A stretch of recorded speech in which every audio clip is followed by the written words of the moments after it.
Welcome to the Property Regeneration Podcast. In this podcast, we discuss innovative products and services that meet either local, social, technological, environmental, political, and legal needs within the construction industry or property market. Introducing your host, a property developer and investor, Rachel Gross. Hi, I'm Rachel Goss. Welcome to part 1 of the discussion on Advanced Manufacturing Research Centre. You can listen to part 2 of this discussion in 2 weeks. Good afternoon, everyone. My name is Alex Bardell. I'm an IT practitioner, and I have a real interest in sustainability. So what is the sustainable technology? I have to confess, this is my first podcast. I'm really quite excited and a little bit nervous. So, First of many, hopefully. Hopefully so, yeah. So, a little bit about me. So I became involved in sustainable technology from a compute background. I was working for IBM. And this is probably about 10 or 15 years ago. Okay. It was the beginning of the realization that we had something called Moore's Law. It was about getting faster, quicker, better computers. Then it became clear that the world of compute was actually a consumer of energy. Okay. So we started the original artifacts and generation and thought leadership, really looking at what is the role of computers in terms of their own sustainability, but also where are they going to start fitting into a wider picture. And that's how I started becoming involved. And through that, I was a member of the British Computer Society. And within the British Computer Society, there is an elective group, and we are the Green IT elective group. So the British Computer Society really represents IT practitioners from all different skill groups. We have developers, we have architects, we have service managers, we have security experts, and really the BCS is here to bring us all together, the Chartered Institute, bring us under one umbrella, and it allows us to swap ideas, to spread the message, to really interact with our wider community. And in about 2005, a man called Bob Crooks, who was working for DEFRA at the time, had this idea of setting up the Green IT elective group. And since then, it's really grown and morphed and changed from just looking at building computers which use smaller energy footprints to kind of two key, I'd say, pillars. And one of the pillars is, what is technology doing about sustainability? So currently, the world of computing, it probably uses about 3%, so it's responsible for about 3% of all carbon emissions, which is actually as bad as aeroplanes. And it's consuming in the region of about 10% of all of the energy produced. Now, that wouldn't be so awful if it wasn't that this is not a curve that is going down or constant. The curve is going up. So obviously, as we move into the digital world and digitalization is taking over, we're beginning to see more and more energy being used by compute. So we really need to do something about that. We need to design and build our compute ecosystems in such a way that they use less energy and that we can get more from the energy they provide. Another, I suppose, sort of key component is how will technology enable and support a more sustainable future. So there are a number of papers out there. There's an organization called GESI, and they worked with Accenture to create the concept of the 2030 plan. And this is really, what is it that technology can do to reduce carbon footprint? So can we have telecommunications so we don't need to travel? Can we reduce the amount of travel we need? How will smart technologies better support agriculture to deliver more sustainable food products? Just some really very interesting things which are happening. So we have satellite data capturing information about rainforest usage in Brazil. And the satellite data is then being used by a computer algorithm to predict and to work out where deforestation is occurring.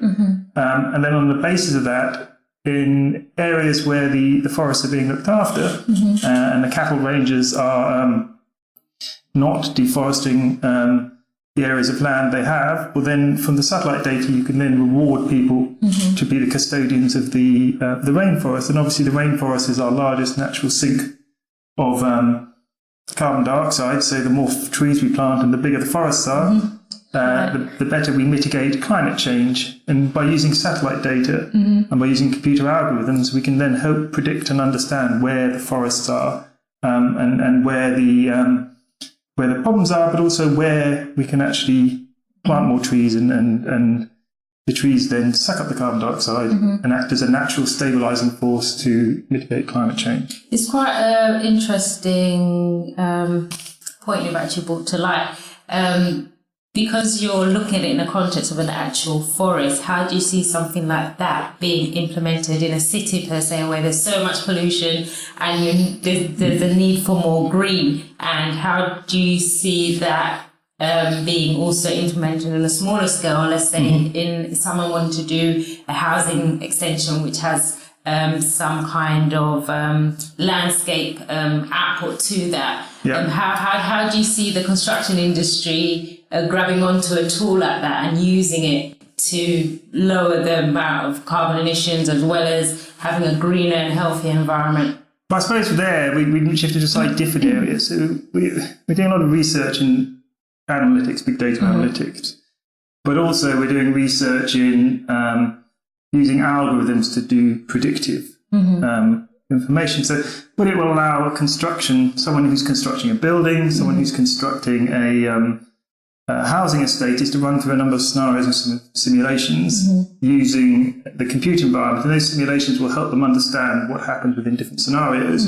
And therefore they can try and predict what will be the effect of water, what happens to rain if we build on this area. And we can do some simulations. Is that going to then cause localized flooding?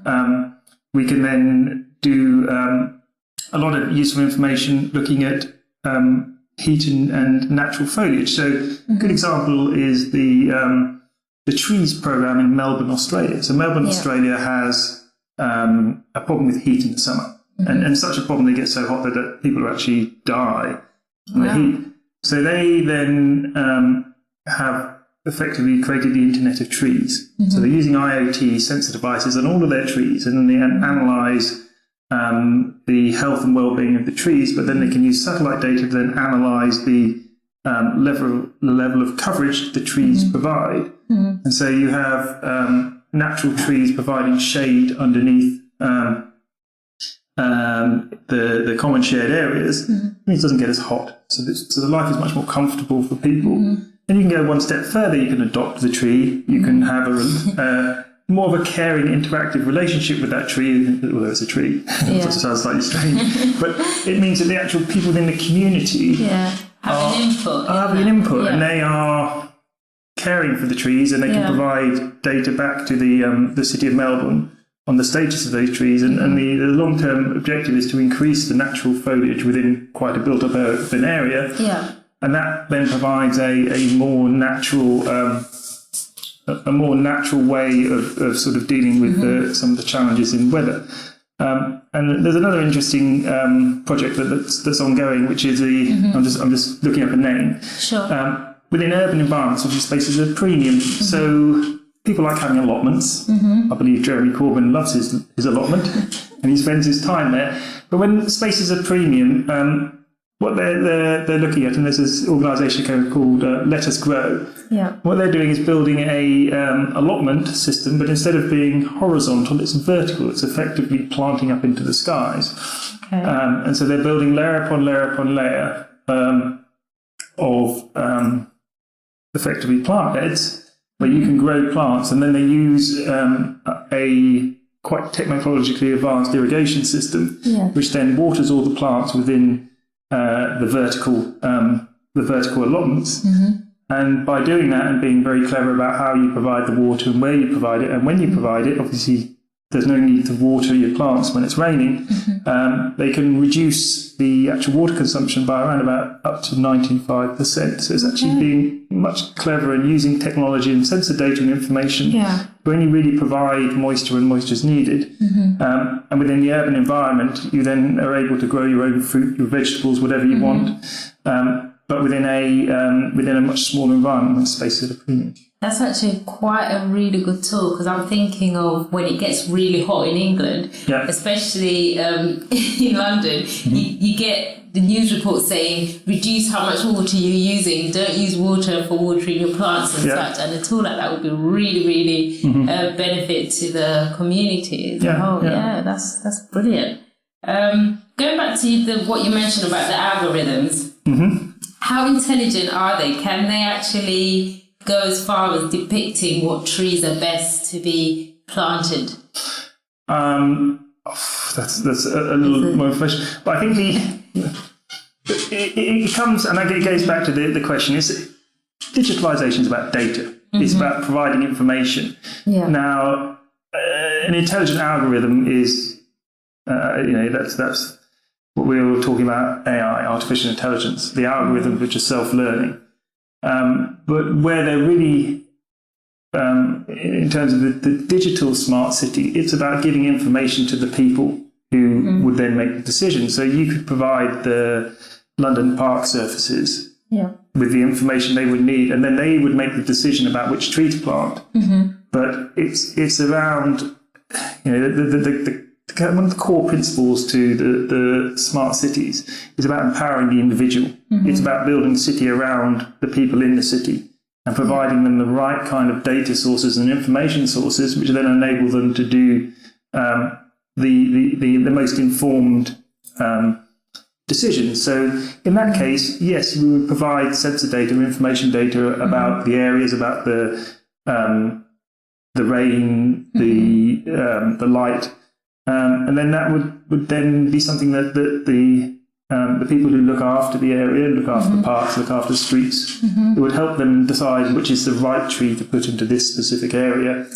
I'm not sure quite yet whether the AI algorithms would be able to do that. I guess that it would come along at some point in time, but for today, it's probably better that we give it to the tree specialist, and they can decide which tree to plant. Take it from there.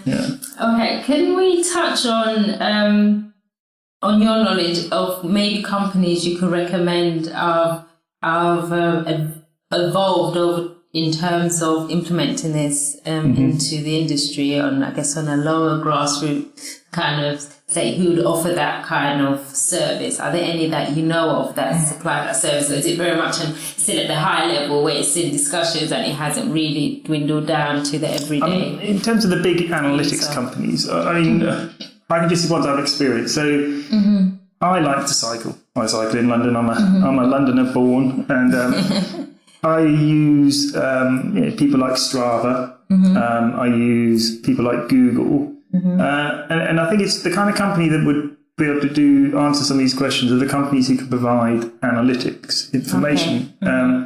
So there are the kind of the cloud suppliers that we know, the Amazon Web Services. Companies like Rackspace and some of the analytics companies. The analytics companies tend to be more specialized. They will be focusing on one specific element. I like to use Strava and Google, and what I like to do is I can see what other people are doing. And so when I plan my route, I can start seeing where other people are going. And it's really finding the app which answers the question that you want to do, the digital platform that can help you.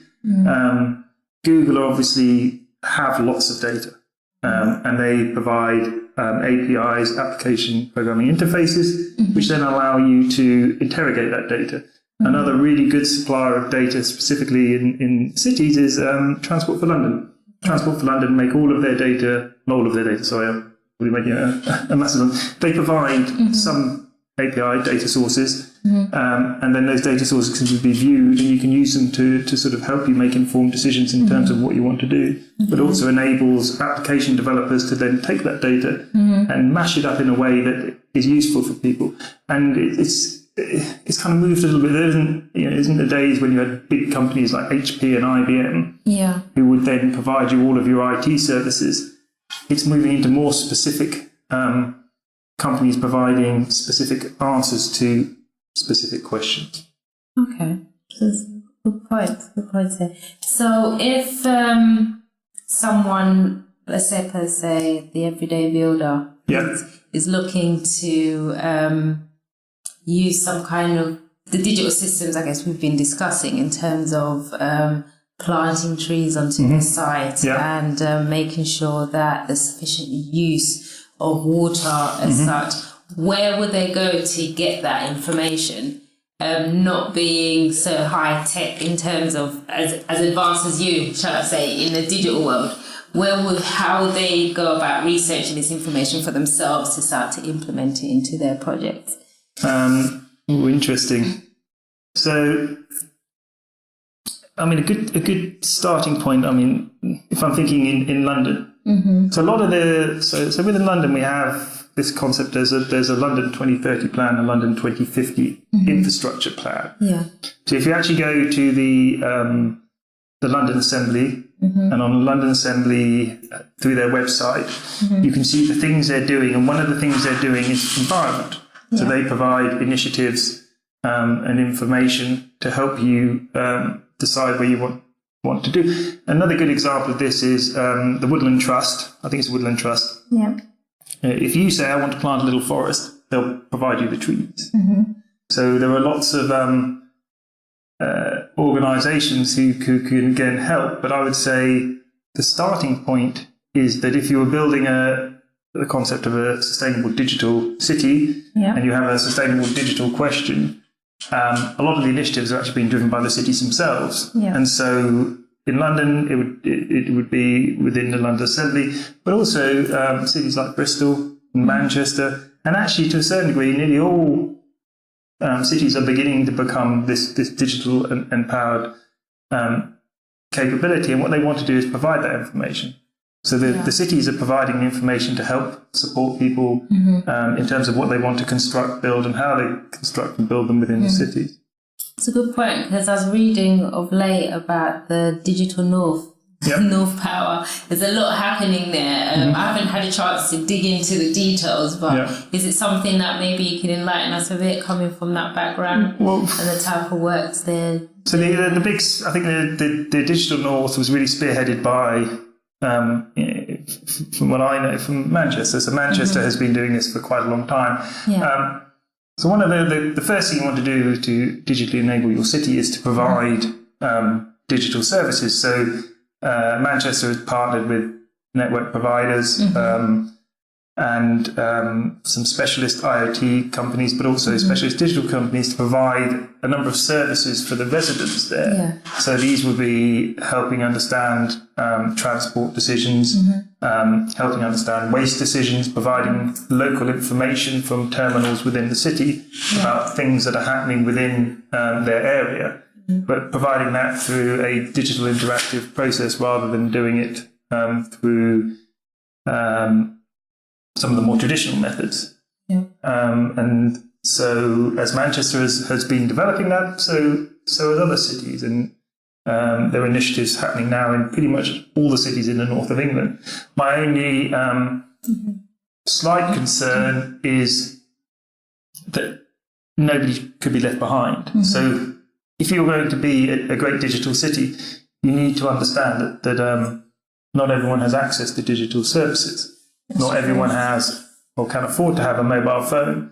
And what you really must make sure is that the most sort of vulnerable members of your community are not excluded because they can't access those digital services, be it they're not maybe digital savvy because they haven't learned, or they're older. Having said that, you know, most of the people I know who are now pensioners seem to be some of the most digital savvy people anyway, or they can't access it because they don't have the money to pay for the mobile phone to access the services. That's right, or good broadband and such. And certainly certain areas where it tends to be where areas associated with poverty are also areas associated with digital exclusion. So if you're going to have a smart digital city, you need to make sure that all of your population are included, and you don't exclude people based on the fact that they can't access the services.